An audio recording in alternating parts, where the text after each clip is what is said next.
우리가 알고 있는 대로 성경은 총 66권으로 되어 있습니다. 그리고 많은 절수가 있습니다. 그 가운데 성경의 내용을 대표하는 한 구절을 뽑아라 그러면은 우리가 너무도 잘 아는 요한복음 3장 16절 말씀을 우리가 기억하고 있습니다.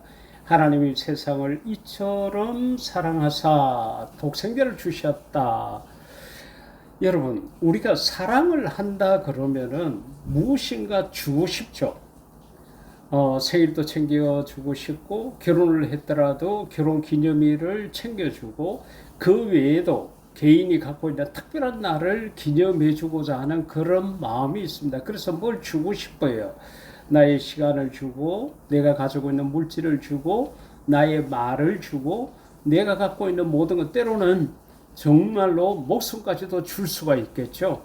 하나님께서 우리를 사랑하신다 그렇게 말씀만 하시지 아니하시고 하나님께서 우리에게 주셨습니다. 사랑을 징표로 주셨습니다. 그것이 바로 요한복음 3장 16절에 이야기한 대로 독생자 예수 그리스도를 우리에게 주셨다는 이야기입니다. 여러분, 우리가 남에게 시간을 내주는 것도 참 힘들지 않습니까?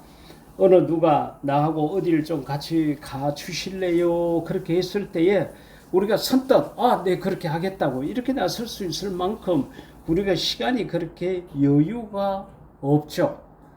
또 어떤 사람이 나에게 와서 돈을 좀 빌려주십시오 그렇게 하면은 더 어렵습니다.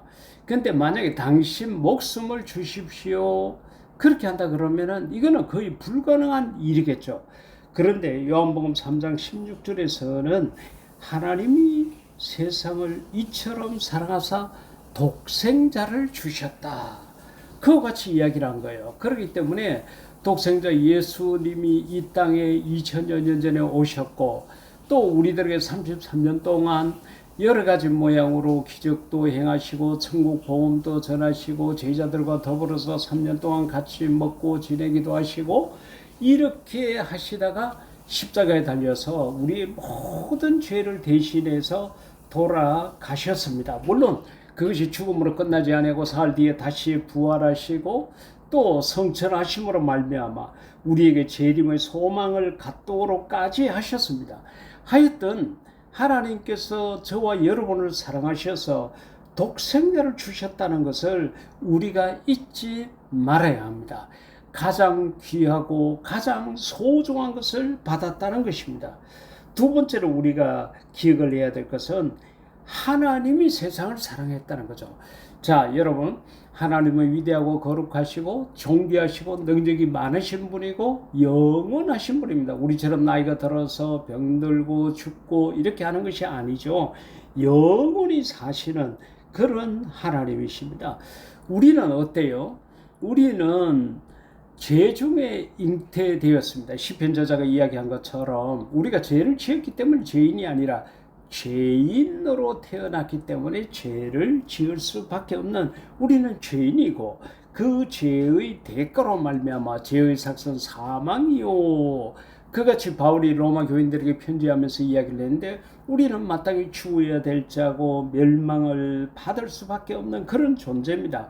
그러니까 감히 비교할 수 없지만은 하나님과 우리를 비교한다 그러면 게임이 안 되는 거죠. 그러면 어떻게 합니까? 보통 나약한 자가 죄를 지은 자가 무릎을 꿇고 용서해 주십시오, 살려 주십시오, 잘 봐 주십시오. 우리가 그렇게 이야기를 해야 되잖아요. 그런데 이 요한복음 3장 16절에 보니까 세상이 하나님을 사랑한 것이 아니라 하나님이 세상을 이처럼 사랑하사 그같이 이야기한 거예요. 하나님께서 먼저 손 내미시고 하나님께서 먼저 우리에게 다가오시고 하나님께서 먼저 걸음을 하셔서 우리를 찾아오셨다는 거예요. 마치 예수님의 제자들이 예수님이 부활하셨음에도 말미암아 그 예수님의 부활에 대한 믿음이 없었기 때문에 전부 다 각자 고기 잡으러 가거나 아니면은 숨어서 있었습니다.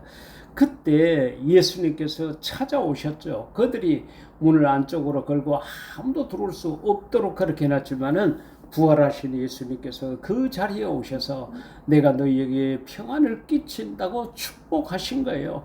그리고 전부 다 배 갈릴리 바다에 나가서 배를 타고 고기를 잡고 있는 그 제자들을 예수님이 찾아가신 거예요. 그것도 그냥 빈손으로 간 것이 아니라 그 숯불을 준비하시고 거기에 구울 생선, 떡 이런 것들까지 그렇게 준비해서 찾아가신 거예요. 그렇습니다.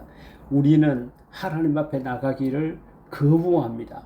때로는 미안하고 죄송한 마음 때문에 감히 하나님을 아버지라 부를 수도 없고 하나님 앞에 나가지 않으려고 그러지만은, 그러나 하나님은 우리에게 먼저 손 내미십니다. 내가 죄와 더불어 먹고 마시고 내가 세상과 더불어서 짝하여 살고 하나님을 등지고 산다고 하더라도 주님은 우리에게 오셔서 내 등을 두드리시고 나에게 손을 내미시는 그런 분이라는 것을 요한복음 3장 16절에서 다시 한번 확인할 수가 있습니다. 그리고 세 번째로는 이는 독생자를 주셨는데 왜 주셨는지에 대한 이유를 그를 예수님을 믿는 자마다 멸망하지 않고 영생을 얻게 하려 하심이라. 할렐루야. 여러분, 우리는 예수님을 아는 자가 있고 예수님을 바라보는 자가 있고 예수님을 믿는 자가 있습니다. 그런데 많은 사람들이 내가 예수를 알거나 예수를 바라보고 있는 그 자체가 믿음이라고 착각할 때가 있습니다. 절대 그렇지 않습니다. 예수님은 믿어야 됩니다. 우리가 음식은 먹어봐야 그 맛을 알고 옷은 입어봐야 그 멋을 압니다. 예수님은 이해해서 되는 게 아니라 예수님을 아는 데서 끝나는 것이 아니라 예수님을 믿어야 됩니다. 그를 믿는 자마다, 이와 같이 말씀하셨어요. 그를 아는 자마다, 그를 이해하는 자마다가 아니라 그를 믿는 자마다 멸망하지 않고, 멸망한다는 거예요. 결국은 지옥 간다는 이야기죠. 그런데 그 예수님을 믿음으로 말미암아 영생, 죽지 않고 영원히 산다는 거죠. 영생을 얻게 하려 하심이라. 할렐루야.